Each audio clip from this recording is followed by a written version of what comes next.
Ji, pengendikane panjenengane ora kabeh wong pinter kuwi bener, angka loro ora kabeh wong bener kuwi pinter.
Assalamualaikum warahmatullahi wabarakatuh.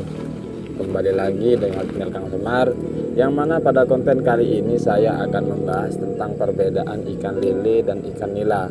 Lebih unggul mana, lebih menguntungkan mana, dan bahkan lebih merugikan mana.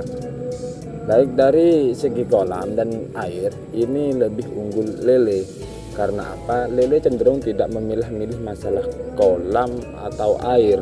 Yang penting ada cukup ruang gerak dan cukup makan.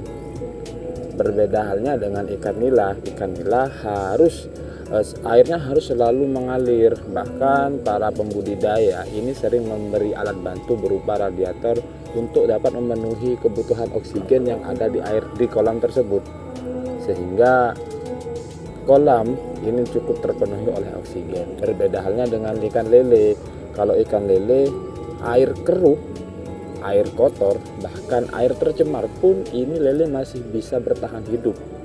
Bahkan justru akan lebih bahaya jika air tersebut selalu mengalir dan bersih. Itu justru lebih berbahaya. Karena apa? Hal itu dapat meningkatkan sifat kanibalisme si lele tersebut. Jadi untuk dari segi kolam dan air ini justru lebih unggul lele. Dari pakan, kalau dari pakan, ini antara lele dan nila ini lebih hemat nila. Karena dari cara rakusnya saja ini justru lebih rakus lele ketimbang nila. Kalau saya pribadi dalam membudidaya ikan nila ini cukup memberi pakan 2 kali selama 1 hari 1 malam. Tidak dihitung dengan pakan-pakan alternatif lainnya seperti daun singkong, daun pepaya, dan tanaman-tanaman yang lainnya. Biasanya saya kalau memberi makanan alternatif itu biasanya ketika saya punya waktu luang, waktu yang cukup untuk mencari dedaunan tersebut. Kalau lele ini setahu saya dan sepengalaman saya, kalau lele itu memberi pakannya itu sebanyak 3 kali selama 1 hari 1 malam biasanya. Dan makannya pun tidak hanya siang hari, justru lele lebih aktif ketika makan malam hari. Teman saya ini yang kebetulan sekarang membudidaya lele, dia memberi pakan itu sore setelah maghrib dan sekitar jam 10 jam 9 malam. Kalau saya memberi pakan nila itu jam 9 pagi dan kemudian sekitar jam 2 dan jam 3. Dan itu pun bisa kondisional, artinya ketika sewaktu-waktu saya waktunya memberi makan cuman tidak sempat karena berbenturan dengan kegiatan lain, masih bisa dipending jam 11 atau jam 12-nya. Kalau ini lele tidak seperti itu. Kalau lele ketika sudah jamnya makan, kebiasaannya makan, kemudian telat memberi makan 2-3 jam dan itu dilakukan secara sering, maka itu dapat meningkatkan sifat kanibalisme si lele tersebut, sehingga itu sangat berbahaya. Efeknya apa nanti terjadi? Makan sama teman, sehingga tingkat kematian di situ akan menjadi besar. Itu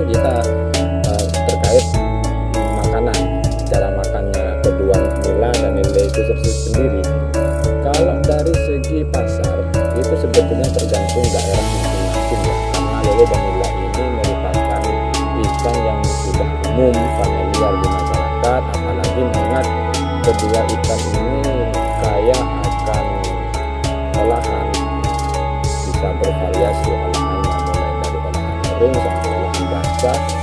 Ini kedua ikan ini sangat bervariatif sehingga untuk pangsa pasarnya sendiri ini cukup luas dan memberi peluang kepada siapapun sebenarnya. Tapi dari segi lele itu sendiri, lele ini sempat ada image buruk karena ada berita bahwa lele ini dikasih makan kotoran manusia, sehingga ada beberapa pembeli yang tidak begitu suka dengan lele karena memandang hal tersebut, sehingga agak berkurang lah memilah-milih kalau membeli lele. Berbeda halnya dengan nila, kalau nila kan justru bebas, artinya itu tidak ada hal-hal seperti itu. Itu dari segi pangsa pasar. Kemudian dari segi perputaran uang atau masa panen, ini justru lebih unggul lele ketimbang nila karena lele itu termasuk ikan yang paling cepat besar, sehingga kalau cepat besar mestinya cepat panen. Usia lele dari awal tebar sampai panen itu sekitar 3-4 bulan, kalau nila 4-6 bulan, sehingga perputaran uangnya itu justru lebih cepat lele ketimbang nila.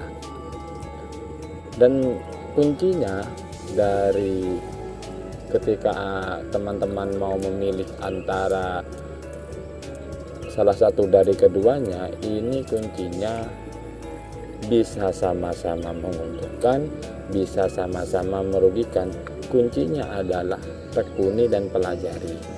Mungkin sekian dari saya, tapi bukan berarti saya sukses termasuk sudah lancar, tidak. Tentunya masih ada kendala-kendala karena beda tempat, tentunya beda pengalaman, dan pengalaman adalah guru terbaik teman-teman. Sekian dari saya, kurang lebihnya mohon maaf. Wassalamualaikum warahmatullahi wabarakatuh.